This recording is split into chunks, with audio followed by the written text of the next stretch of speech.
il suo fidanzato. Che cosa? Hai un fidanzato? Ma certo! Un secondo, Mastino! Mastino?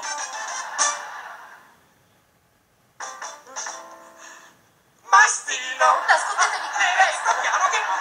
sta contenta, non spingere, non spingere! Hai visto che hai combinato? E io scemo che mi sono fatto convincere da te, ti odio! Shh. Parla piano, altrimenti ci sente! E se ci sente, lui ci ammazza!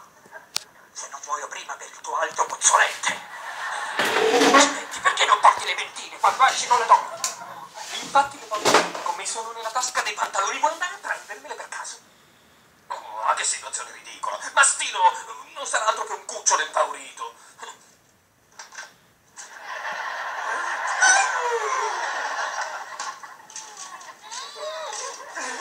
Mi farò a pezzi! Spero che non ce l'abbia con me.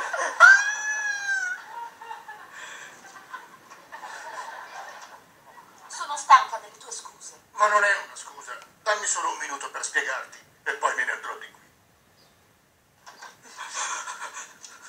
Come vedi, è tutto sotto controllo.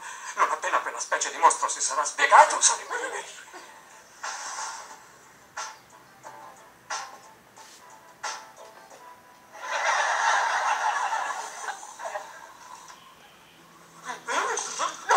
Risparmiaci, ti prego. No! Sta dormendo, dovete andarvene, di qui sbrigate! Svegli!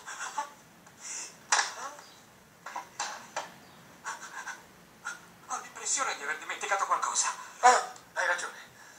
Grazie cara per la meravigliosa serata. Ehi, dove sono i nostri vestiti? Ci dorme sopra. Perché non li hai messi da parte? Bella non è poi così lontana.